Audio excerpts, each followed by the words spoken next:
All right.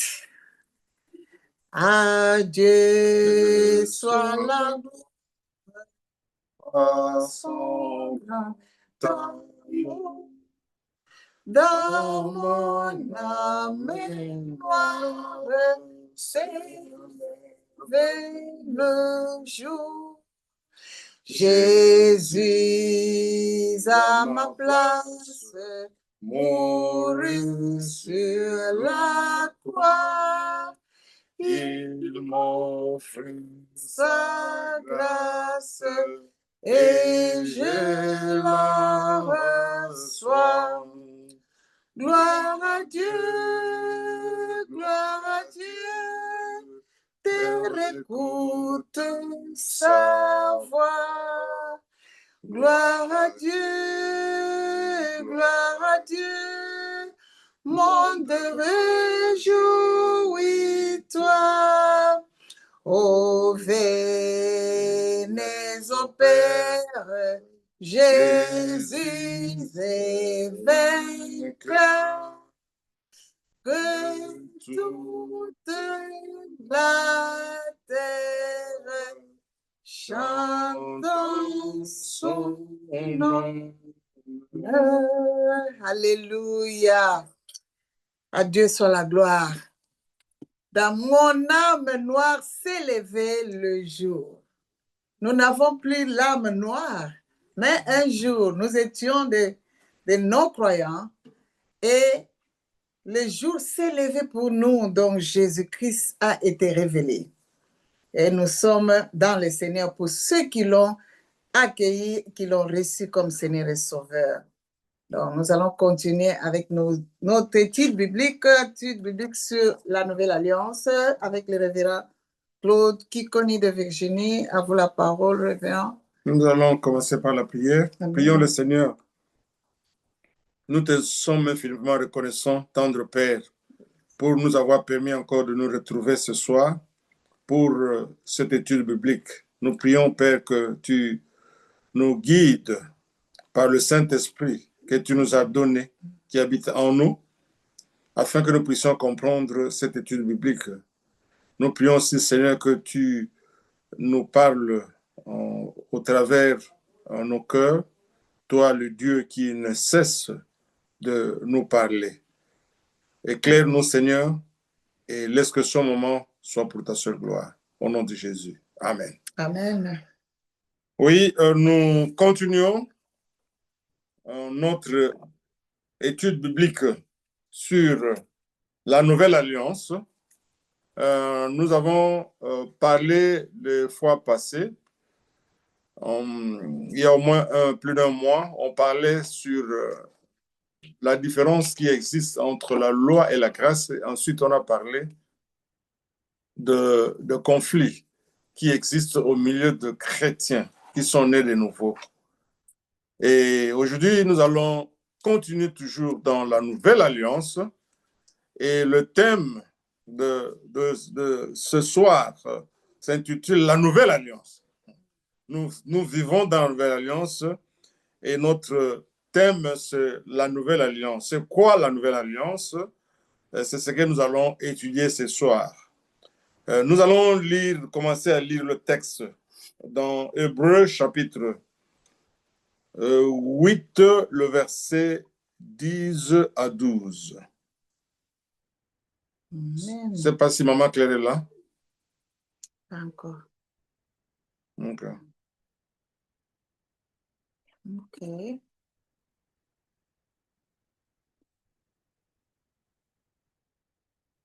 Nous allons lire la parole de Dieu dans Hébreux 8, verset 10 à 12. 10 à 12.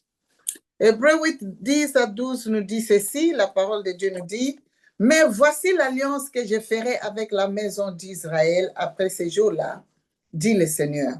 Je mettrai mes lois dans leur esprit, je les écrirai dans leur cœur, et je serai leur Dieu, et ils seront mon peuple.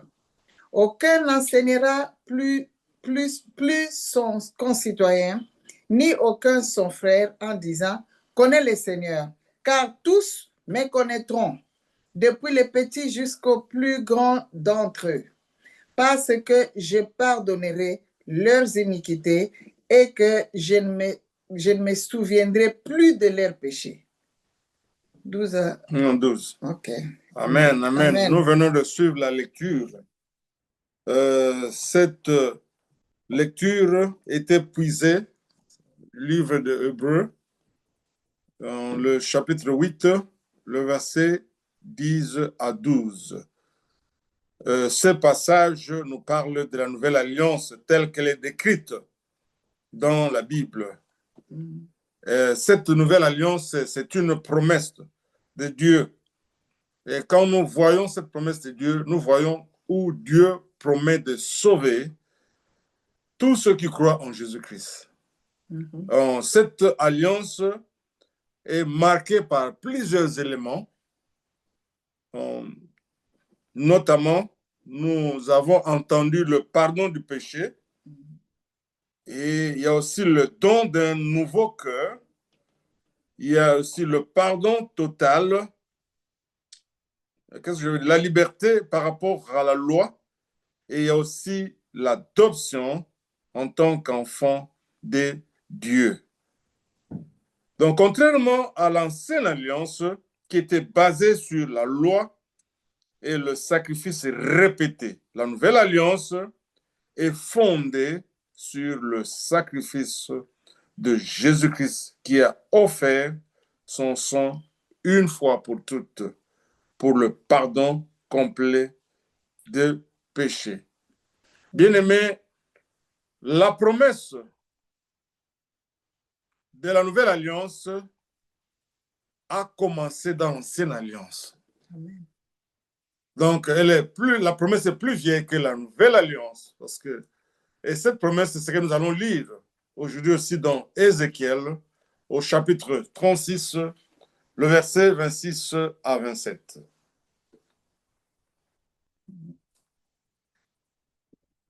Ézéchiel 36. 26 à 27. Verset 26.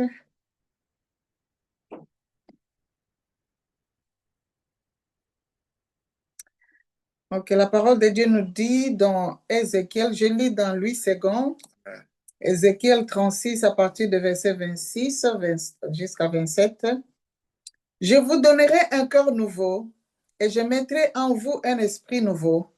J'ôterai de votre corps le cœur de pierre et je vous donnerai un cœur de chair. Verset 27. Je mettrai mon esprit en vous et je ferai en sorte que vous suiviez mes ordonnances et que vous observiez et pratiquiez mes lois. Amen. Amen. Nous voyons ici que dans ce passage que nous venons de lire dans Ézéchiel 36, le verset 26 à 27, nous voyons la promesse que Dieu a faite à son peuple, le peuple qu'il avait choisi, le peuple d'Israël. Et quand nous regardons ce texte, nous allons parcourir cela en détail. Pour le moment, je suis en train de parler un peu sur ce que Dieu a fait quand il promet la nouvelle alliance. Nous avons vu que les éléments qui constituent la nouvelle alliance, nous avions vu que le pardon est là, et nous voyons aussi qu'il y a un cœur nouveau. C'est le passage que nous venons de lire. Il n'y a pas seulement un cœur nouveau, il y a aussi la liberté que nous avons lorsque nous sommes nés de nouveau. Et cette liberté-là, nous allons la lire dans Galates chapitre 5 et le verset 1. Galates chapitre 5, le verset 1er. Je vois maman Claire est là. Maman Claire. Je suis là, mais nous sommes à l'hôpital avec papa. Oh, ok, ça va. Oh, désolé. Que le Seigneur Il va bien? Oui, ça va. Il a eu une intervention chirurgicale hier, mais tout s'est bien passé. Ok. Amen. Ok, ça va. Merci. Je n'aime pas manquer la lecture. Ça va pas le problème. Voilà le Fils du Dieu vivant. Amen. La fille du Dieu vivant et le Fils du Dieu vivant, tous deux. Amen. malgré qu'ils sont dans l'hôpital, papa sur le lit de l'hôpital, il écoute aussi la parole. Amen. Que le Seigneur fasse grâce qu'il puisse recouvrir complètement. Merci. Je vais lire Galates 5, Le verset 1.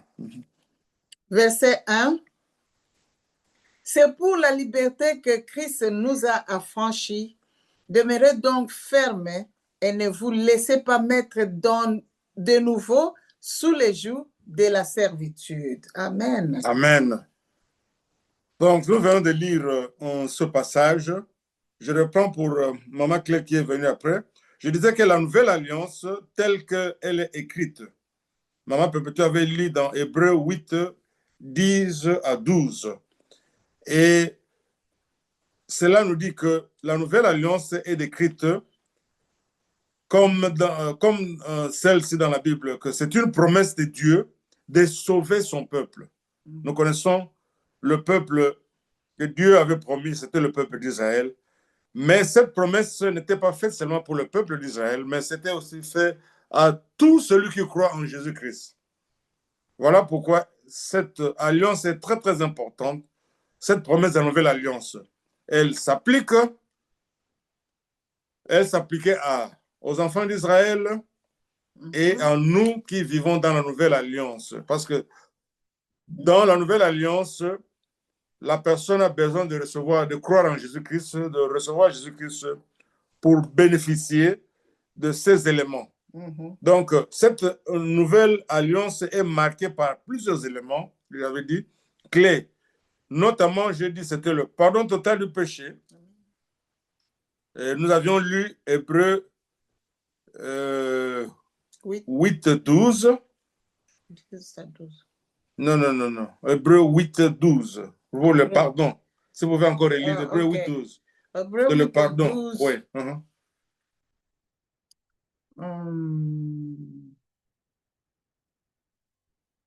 Sorry. Hébreux 8, verset 12 nous dit parce que je pardonnerai leurs iniquités et que je ne me souviendrai plus de leurs péchés. Amen. Vous voyez là-bas, le premier élément clé, le pardon du péché. Le deuxième élément, un cœur nouveau. Nous venons de lire Ézéchiel.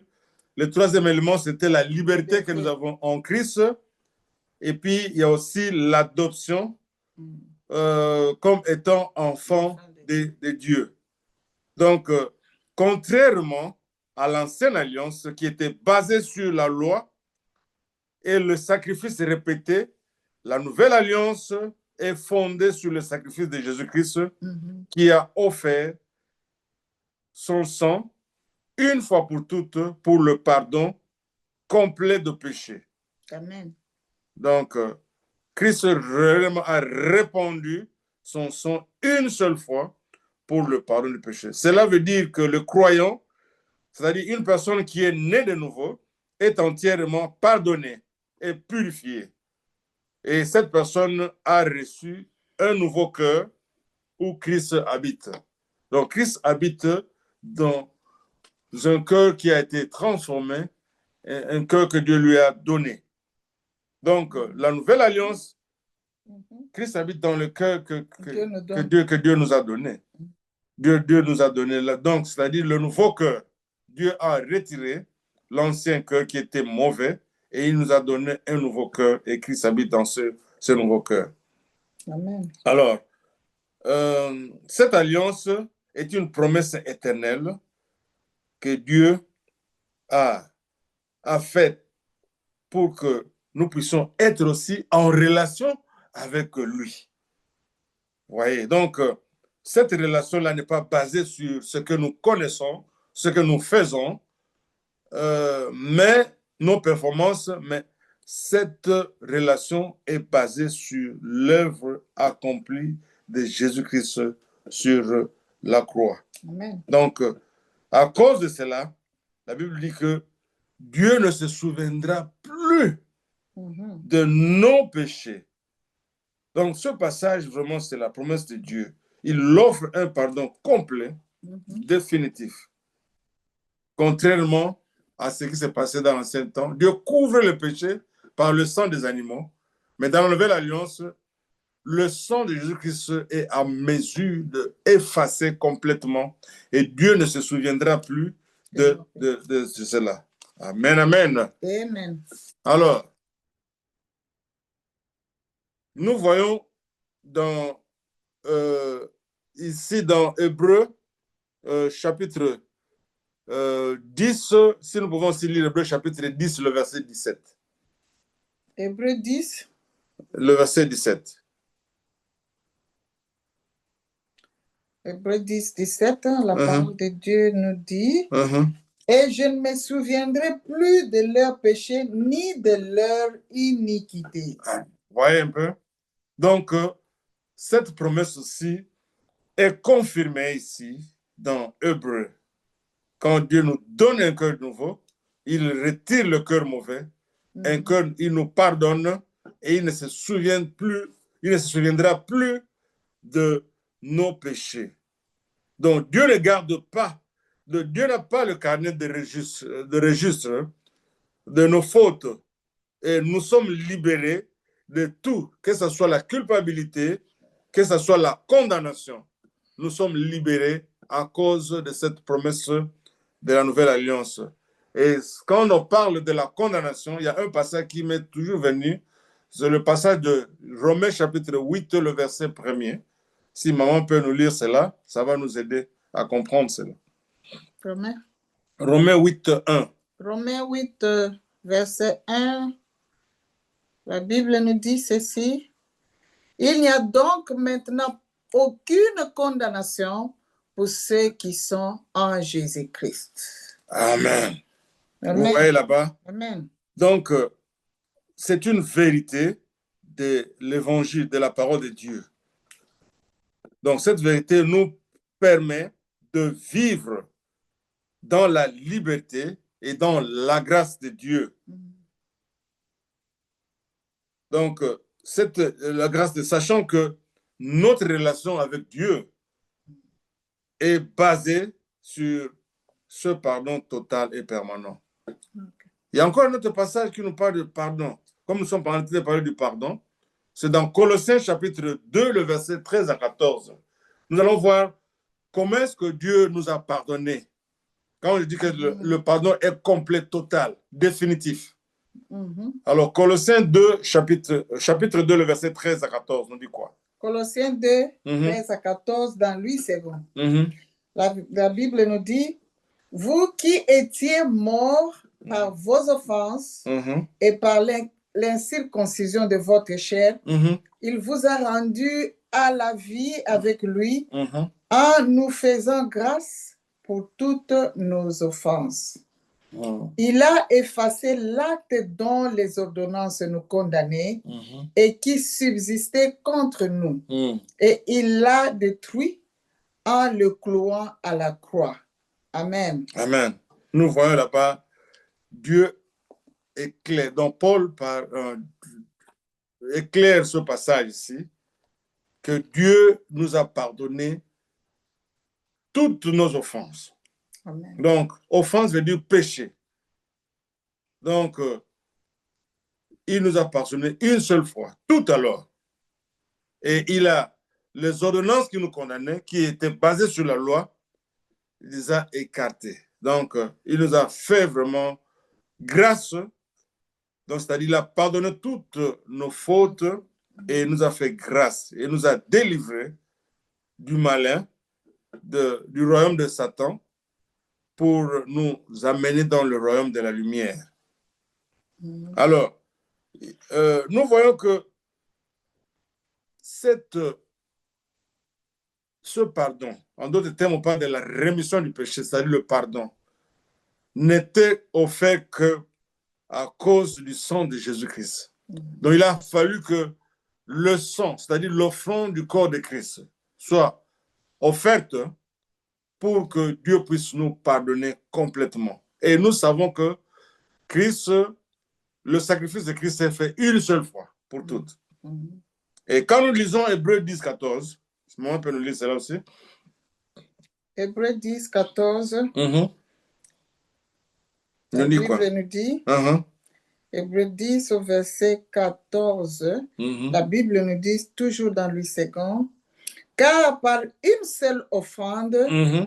il a amené à la perfection pour toujours Mhm. ceux qui sont sanctifiés. Amen. Amen.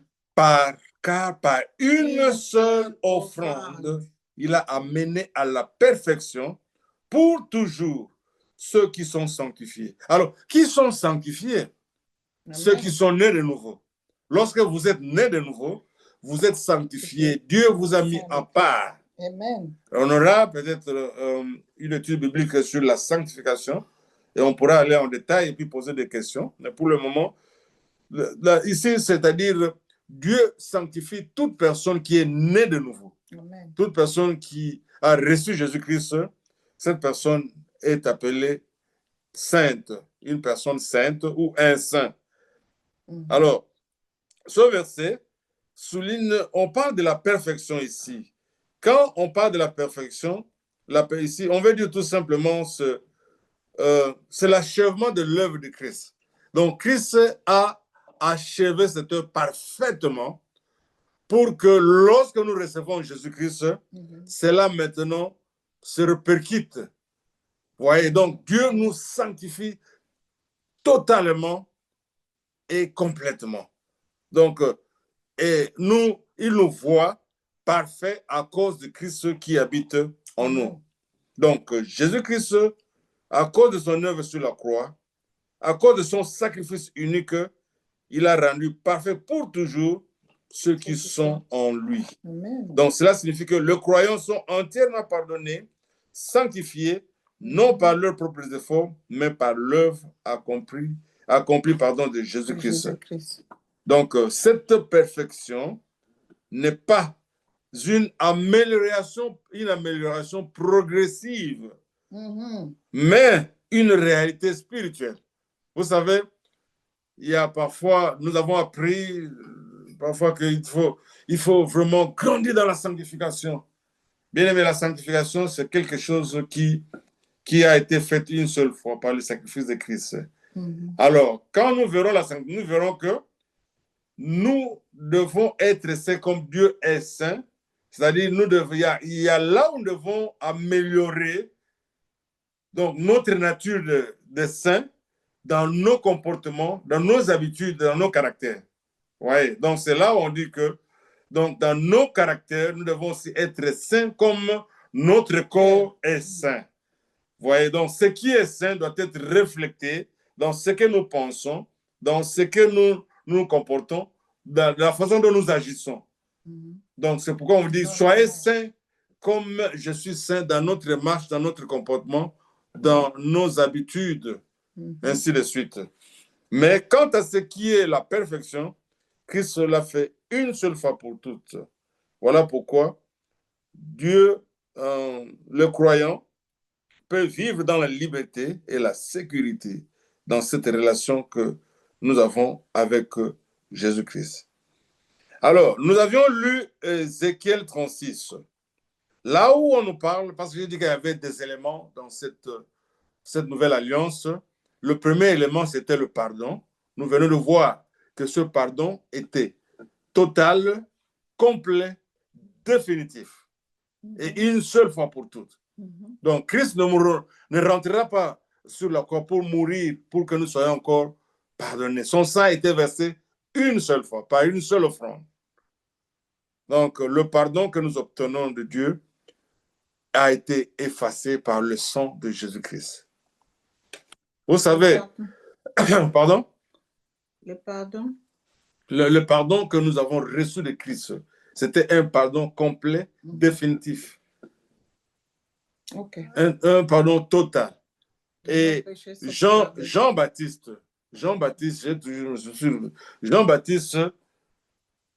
a vu Jésus-Christ venir avant même d'offrir le sacrifice. Il a dit, voici l'agneau de Dieu qui enlève, qui ôte. C'est dans Jean chapitre 1er, le verset 29. Jean 1, 29, là c'est Jean-Baptiste, a reçu une révélation de Dieu. Christ n'était pas encore mort. Christ n'avait pas encore fait le sacrifice. Son sang n'était pas encore versé. Mais Jean a vu que celui-là, c'est l'agneau de Dieu qui ôte le péché du monde. C'est-à-dire, quand vous le recevez, comme il devrait mourir pour le pardon de nos péchés, et vous obtenez le pardon de vos péchés. Alors, nous n'avons pas seulement obtenu le pardon de nos péchés, Dieu nous a fait grâce d'obtenir un cœur nouveau. C'est dans le passage que nous avions lu dans Ézéchiel 36, le verset 26 à 27.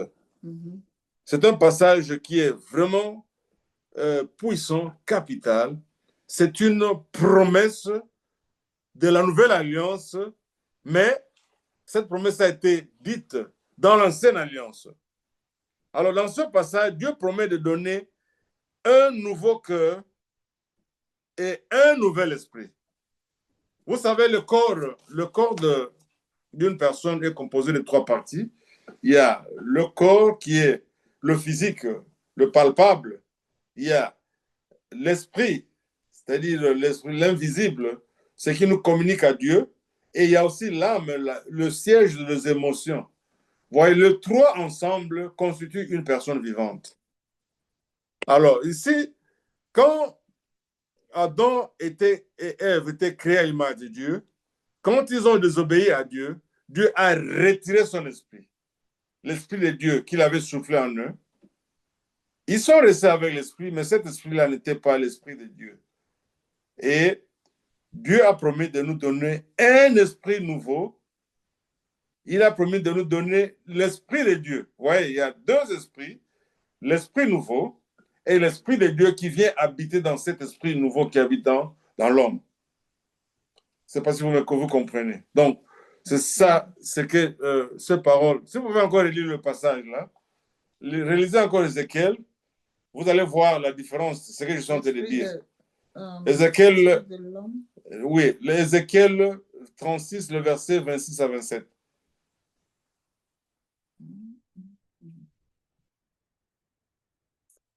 Ézéchiel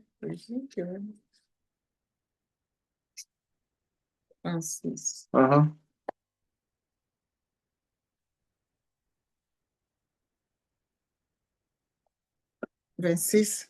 OK, je vais lire le verset 26 de Ézéchiel 36. La Bible nous dit, je vous donnerai un cœur nouveau et je mettrai en vous un esprit nouveau. J'ôterai de votre corps le cœur de pierre et je vous donnerai un cœur de chair.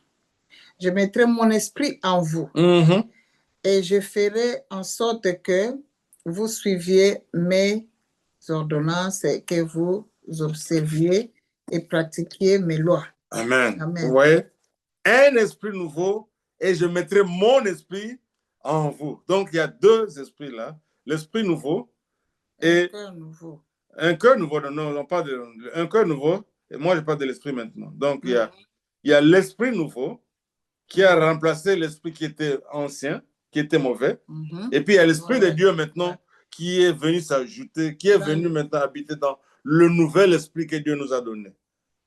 Donc, c'est vraiment quelque chose d'intéressant. Donc, Dieu enlève le cœur de pierre, qui est, ce cœur-là était insensible, un cœur rebelle, et le remplace par un cœur de chair, c'est-à-dire un cœur qui est sensible.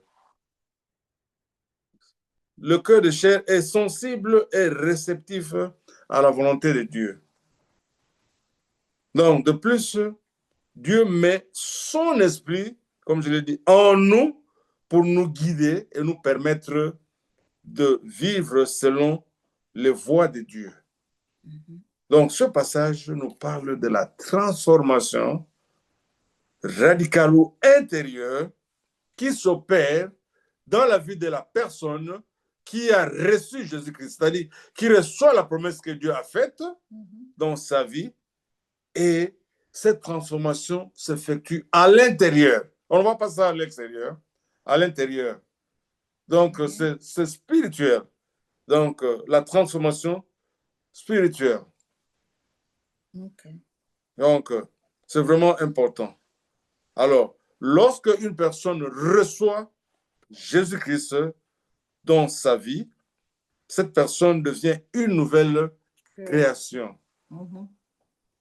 Et cette personne obtient une nouvelle identité. Et nous pouvons lire sur le passage que nous connaissons, 2 Corinthiens 5, 17. Mhm. 2 Corinthiens 5, 17.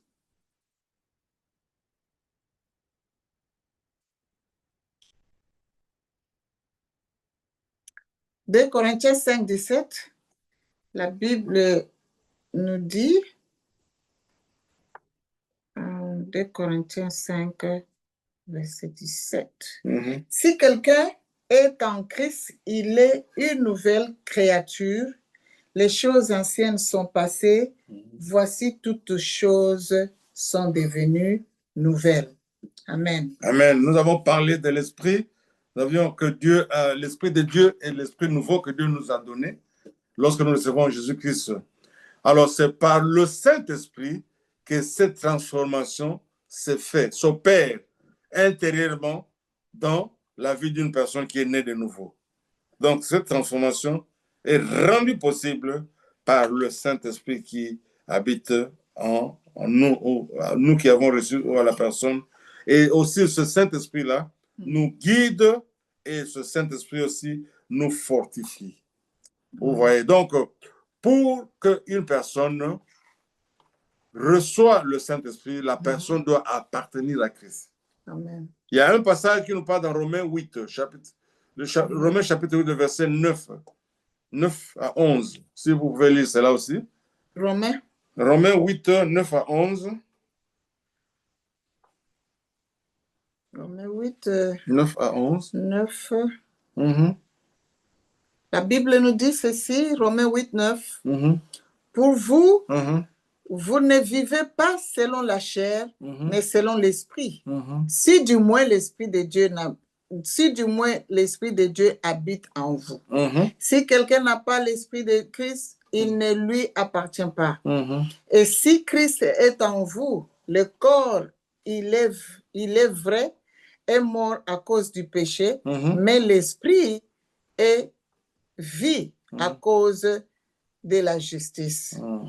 Et si l'esprit de celui qui a ressuscité Jésus d'entre les morts Mhm. habite en vous, Mhm. celui qui a ressuscité Christ d'entre les morts rendra aussi la vie à vos corps mortels par son esprit qui habite en vous. Amen. Amen. Vous voyez ici la transformation. Nous étions morts dans nos péchés. Mhm. L'incirconcision de notre chair. Dieu nous a rendus à la vie en nous faisant grâce pour toutes nos offenses. Nous avions lu cela dans Colossiens 2, 13, 12 à 13. Et ici, nous voyons que ici, Paul est en train d'expliquer par le Romain, dans le livre de Romains, que donc pour avoir l'esprit de Christ, il faut appartenir à Christ, c'est-à-dire il faut être un avec Christ. Donc il faut naître de nouveau. Ouais, nous avons lu 2 Corinthiens 5, 7. Alors, si vous avez Christ, vous l'avez avec l'esprit qui est en lui. Vous voyez, donc vous êtes un avec Christ, vous êtes un avec l'esprit, donc vous appartenez à Christ. Donc, vous n'êtes plus mort dans vos péchés, mais vous êtes maintenant en vie à cause de Christ qui habite dans votre vie. Donc, c'est vraiment merveilleux. Donc, cette transformation-là, qui se fait dans le passage de la nouvelle alliance, la promesse de la nouvelle alliance. Donc ce passage de 1 Corinthiens, 2 Corinthiens 5, 17, c'est vraiment un passage qui nous parle de notre identité, de notre relation, de notre union, donc de notre transformation. Donc vraiment, c'est un passage qui est vraiment capital. Donc, nous sommes rendus capables de vivre une vie de Christ qui habite en nous et à cause de la promesse que Dieu a faite. Nous avions vu un autre troisième élément, nous avons parlé de la liberté. Nous avons vu le pardon, nous avons vu le cœur nouveau, l'esprit nouveau, et nous avons aussi un autre élément qui est la liberté que nous avons obtenue lorsque nous avons reçu Jésus-Christ. Et maman peut encore nous lire pour rafraîchir notre mémoire. On s'achemine vers la fin. On va pouvoir avoir des questions. OK. Galates 5, 1. Galates 5, 1. verset 1. Oui. C'est pour la liberté que Christ nous a affranchis. Demeurez donc fermes et ne vous laissez pas mettre de nouveau sous les jougs de la servitude. Et bien aimé dans le Seigneur, Amen. c'est pour la liberté que Christ nous a affranchis. Donc, quand vous recevez Christ, vous êtes un avec Christ, il vous a franchi, alors nous devons tenir ferme et ne pas nous laisser de nouveau sous le joug de la servitude, sous le joug de la loi. Donc, ne pas être dominé par la loi, car Christ a vaincu la loi. Donc, ce verset parle de l'importance de la liberté que nous avons en Christ. Par sa mort et sa résurrection, Amen. Jésus nous a libérés de l'obligation de suivre la loi pour être justifiés devant Dieu. Nous avions vu ça dans les études passées, que la loi était vraiment difficile. Nous avions lu quelques passages, mais nous ne pratiquons pas cela, c'est difficile. Christ seul a accompli la loi. Quand il est mort sur la croix, comme il l'a accompli, nous n'avons plus besoin d'accomplir la loi, parce que ça serait difficile pour nous de le faire. Ouais. Donc Christ est mort pour nous justifier, parce que le salaire du péché était la mort. Donc nous sommes appelés à vivre dans la liberté sans retourner à un système de règles ou de lois qui ne peuvent pas nous sauver. Maman lisait encore Galates chapitre 3, le verset 13. Galates 3, le verset 13. Galates 3, 13. La Bible nous dit, Galates 3, 13 nous dit, Christ nous a rachetés de la malédiction de la loi, étant devenu malédiction pour nous, car il est écrit maudit et quiconque est pendu au bois. Oui. Donc Christ s'est fait malédiction pour nous. Alors, quand il nous a franchis, donc nous sommes réellement libres. C'est pourquoi nous ne devons plus nous tenir sous ces règles-là. Donc, les lois qui ne peuvent même pas sauver. Donc, cette liberté veut dire que nous ne sommes plus sous le joug de la loi, mais que nous vivons par la grâce de Dieu. Donc, nous sommes vraiment encouragés à rester fermes ou à tenir ferme dans cette liberté-là. Christ est la liberté. Il nous a rendus libres, il habite en nous. Donc nous sommes tenus à connaître cela, avoir cette connaissance et puis à agir ou pratiquer, marcher dans la liberté que nous avons en Jésus-Christ. Donc en Christ, nous avons obtenu une nouvelle identité, nous avons obtenu la liberté et nous sommes réellement des enfants de Dieu, des enfants adoptifs. Alors, maintenant, pour résumer tout ce que nous venons de dire, nous avons lu dans la promesse de la nouvelle alliance dans Hébreux chapitre 8, le verset 8, 10 à 12. On nous parle de besoin. Il y a plusieurs choses que nous avons vues là-bas, dans ce passage. On nous parle de l'alliance que Dieu a établie avec le peuple d'Israël. Et la réalisation maintenant se fait dans la nouvelle alliance avec Jésus-Christ.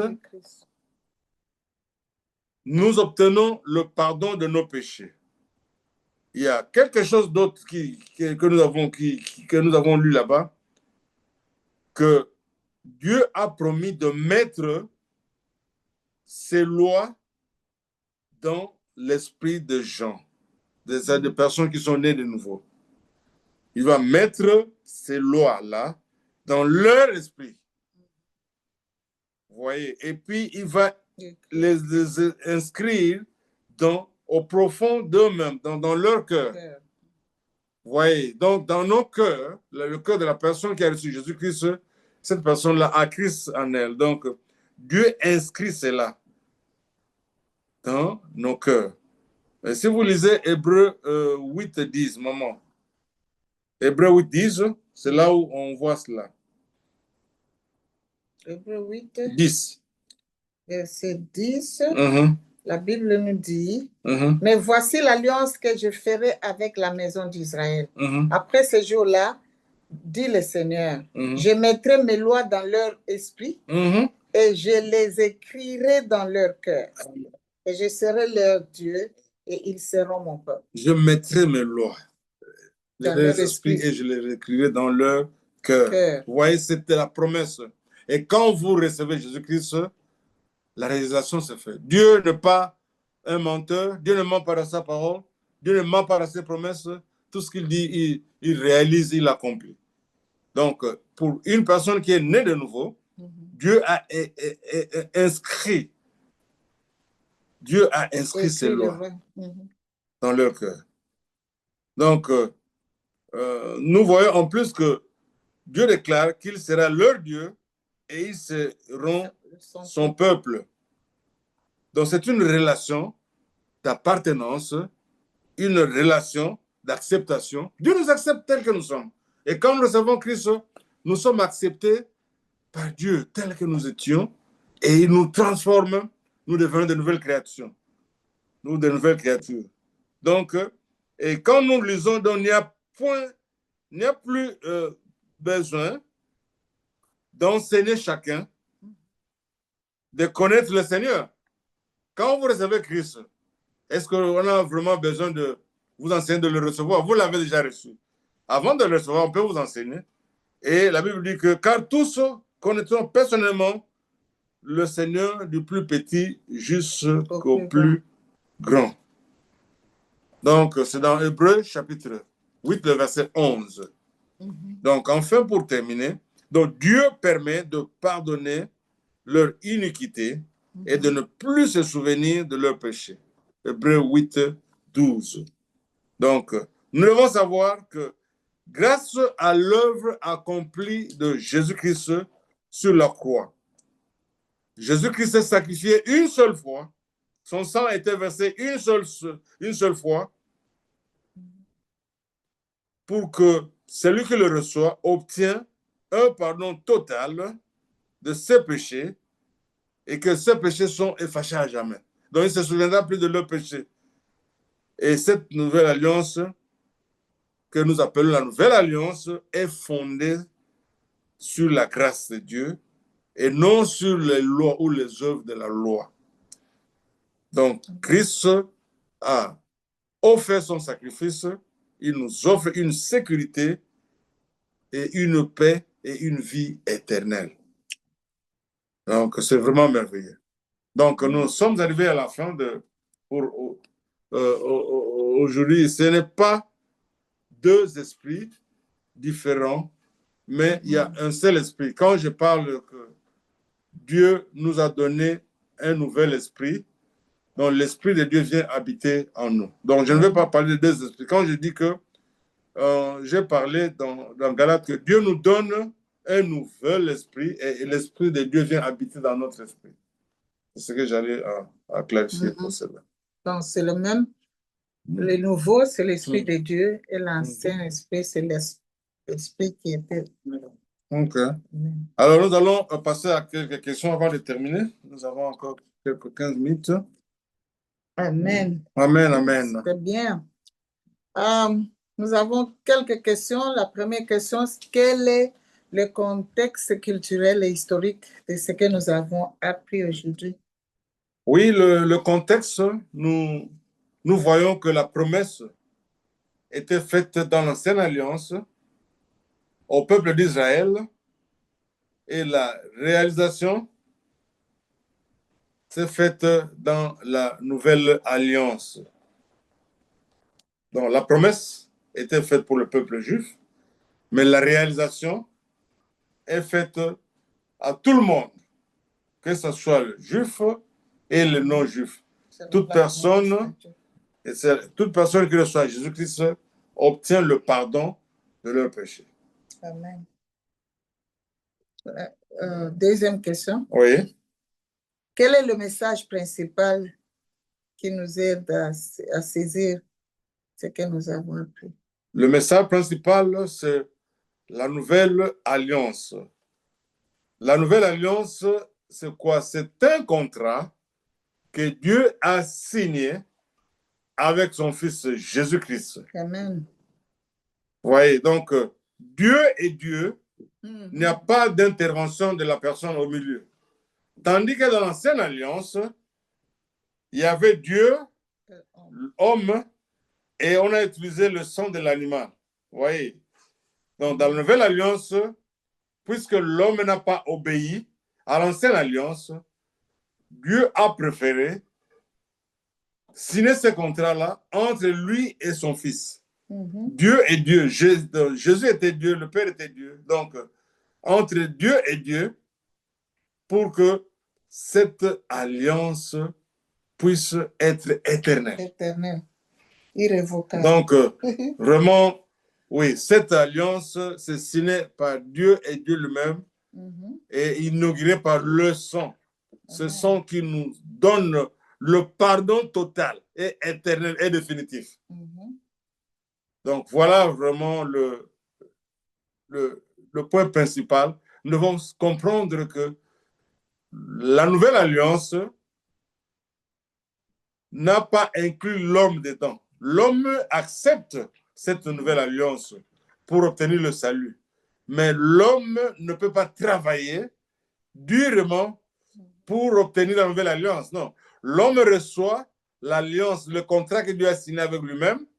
Et quand l'homme reçoit, l'homme accueille ce contrat-là, Dieu lui pardonne de ses péchés. Dieu efface toutes ses transgressions et Dieu fait de lui une nouvelle créature. Je voulais donner le passage pour ce que tu as dit, et ça m'est venu à cœur. Oui. Que Dieu a signé l'alliance entre lui et lui. Donc, c'est dans Hébreux 6.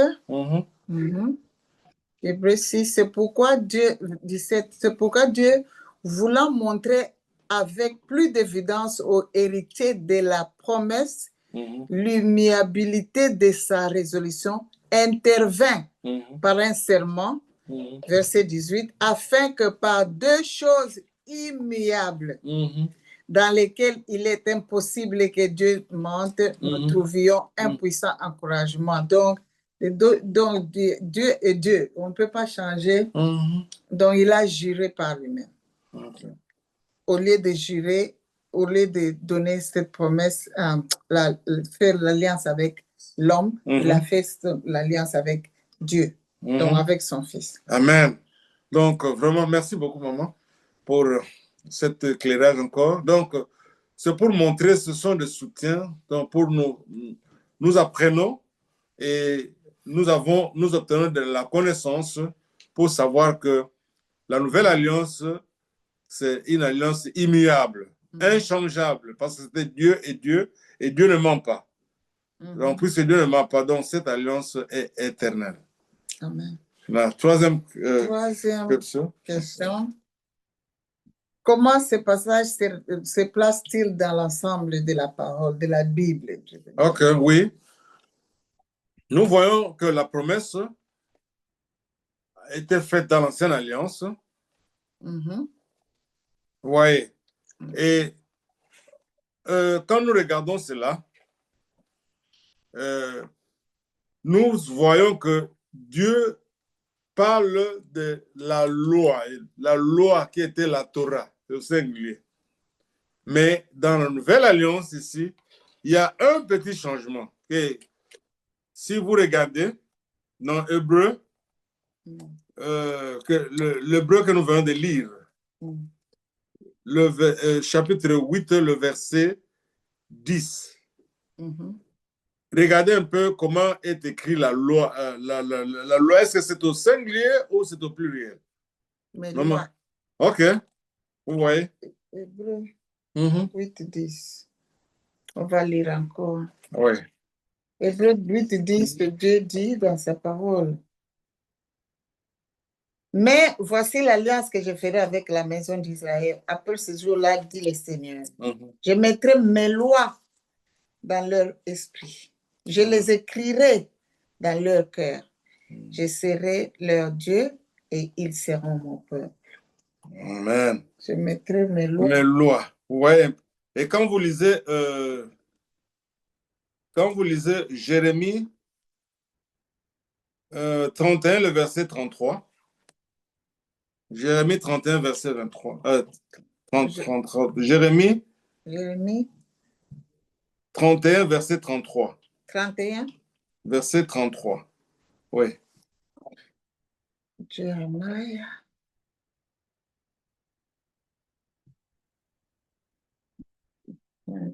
Verset 33.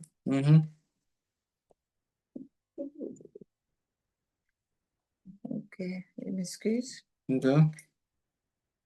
Verset 33 de Jérémie 31, la Bible nous dit, mais voici l'alliance que je ferai avec la maison d'Israël après ces jours-là, dit l'Éternel. Je mettrai ma loi. OK. OK. Ouais. Okay. Je mettrai ma loi au-dedans d'eux. Je l'écrirai dans leur cœur. Vous voyez la différence? Dans l'ancienne alliance, c'est la loi, la Torah. C'est au singulier. Tandis que dans la nouvelle alliance, c'est là où il y a un changement. Des alliances aussi. On parle maintenant de mes lois. Ma loi et mes lois. Donc, je voulais un peu faire cette... Donc, vous voyez qu'il y a une grande différence parce qu'il y a de ceux peut-être qui pensent que c'est la même chose. Ce n'est pas la même chose. Oui, donc, c'est vraiment pas la même chose. Et la dernière question? La dernière question. Oui. Quelles sont les implications pour la vie d'aujourd'hui, donc pour nous? Quelle est la pratique? Oui, la pratique, d'abord, nous devons nous rassurer que nous sommes nés de nouveau. Si vous ne sommes pas nés de nouveau, parce que on ne naît pas une nouvelle créature, mais nous naissons de pécheurs. Nous sommes nés pécheurs et nous devenons de nouvelles créatures lorsque nous recevons Jésus-Christ. Alors, lorsque vous recevez Jésus-Christ, maintenant la pratique c'est quoi? D'abord, comprendre qui vous êtes devenu en lui, en Christ, c'est-à-dire comprendre votre nouvelle identité. Comprendre que vous êtes pardonné. Comprendre que vous êtes accepté. Comprendre que vous êtes né de nouveau. Comprendre que Christ habite en vous, que votre corps est temple du Saint-Esprit, que vous êtes né de Dieu, né de l'Esprit, et que vous devez maintenant marcher selon l'Esprit pour ne pas accomplir les désirs de la chair. Donc, réellement, pratiquer la nouvelle alliance, se marcher conformément à la grâce. Marcher conformément à celui qui vit au-dedans de nous. Marcher conformément à notre nouvelle identité. Donc, c'est ça la pratique. Et comme vous le savez toujours, comme vous avez reçu Jésus-Christ, marchez en lui. Oui, donc vraiment, c'est ça la pratique de la nouvelle alliance. Donc, Colossiens 2:6. Colossiens 2:6. Donc, la pratique de la nouvelle alliance ne change pas la marche. C'est la même marche. La marche selon l'Esprit. La marche selon la grâce. La marche selon Jésus-Christ. Amen, amen. Donc, nous sommes arrivés à la fin. Je ne sais pas s'il y a des questions à poser avant que nous puissions terminer, prier pour nos bien-aimés et tout le monde.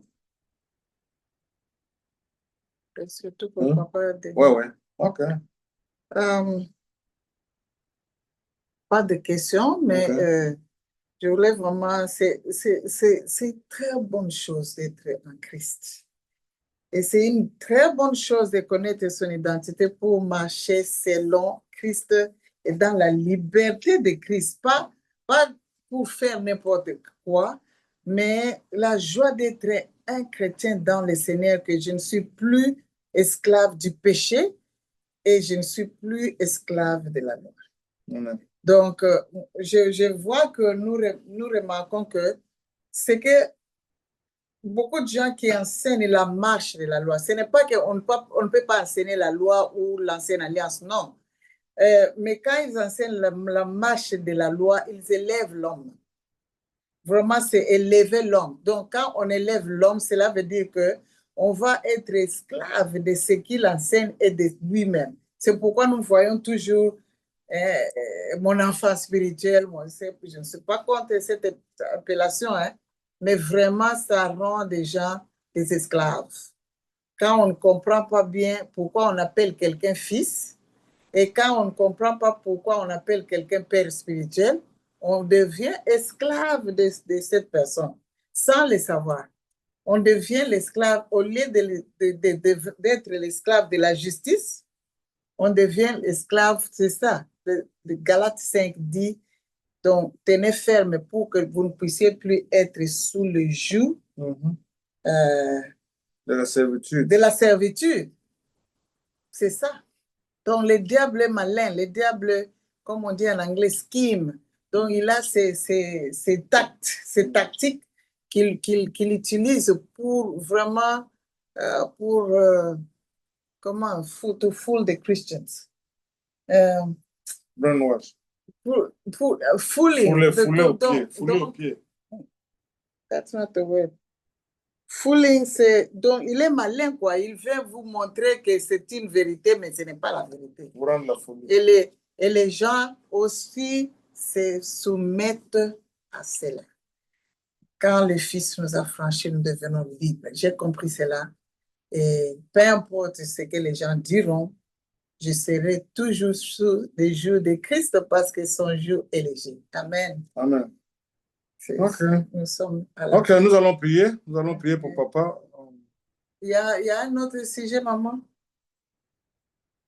Oh, je suis très contente, donc seulement pour que papa se rétablisse vite, qu'on puisse rentrer à la maison. Ouais. Maman, vous êtes dans quel hôpital? Fairfax, Pardon? excuse-moi. On peut Ouais, ici. Ok, on pourra parler de ça après. Ok, Ok, on va prier. ouais. Prions le Seigneur. Dieu, notre Père, nous te disons merci parce que tu es notre Père. La Bible nous dit que ne vous inquiétez de rien, mais en toutes choses, faites connaître vos besoins à Dieu par de prières, des supplications et des actions de grâce. Et la paix qui surpasse toute intelligence gardera vos cœurs et vos pensées en Jésus. Père, je prie pour notre papa, Denis, là où il est sur le lit de l'hôpital. Père, tu as intervenu, mais Père, il est toujours là. Nous prions pour son recouvrement, son rétablissement total et immédiat. Père, c'est toi seul qui es le médecin de médecins. Tu as intervenu par le canal physique. Maintenant, nous prions, Seigneur, que tu puisses étendre ta main de guérison, ta main de grâce, afin, Seigneur, que tu puisses le guérir, qu'il soit recouvert et rétabli, afin qu'il puisse rentrer à la maison. Père, nous prions que tu interviennes. Nous prions aussi pour Maman Claire qui est en train de l'épauler, la supporter, que tu lui donnes la force, que tu lui donnes la paix, que le courage, Seigneur, afin qu'elle puisse prendre soin de son mari. Merci, Seigneur, pour tout ce que tu fais. Et merci, Seigneur, pour ce témoignage que nous ferons de toi à cause de ce que tu viens de faire. Nous te recommandons le reste de la soirée, Père. Garde-nous sous ta grâce et, Seigneur, que cette nuit puisse te glorifier. Merci pour nos bien-aimés qui sont avec nous et ceux qui ne sont pas là. Toi qui connais aussi nos besoins, Seigneur, nous prions, Seigneur, que tu puisses pourvoir à tous nos besoins selon ta miséricorde et selon ta grâce. Merci, Seigneur, pour tout ce que tu viens de faire. Nous avons ainsi prié au nom de Jésus et nous disons Amen. Amen. Amen. Amen. Amen. Amen. Amen. Gloire au Seigneur. On se voit le jeudi prochain, Dieu voulant, par sa grâce. Amen. On nous rencontrer le jeudi prochain. Amen. Merci. Bye bye. Merci beaucoup, Maman Claire. Bye. Merci. Couple pastoral. Okay. Bye bye. Bye.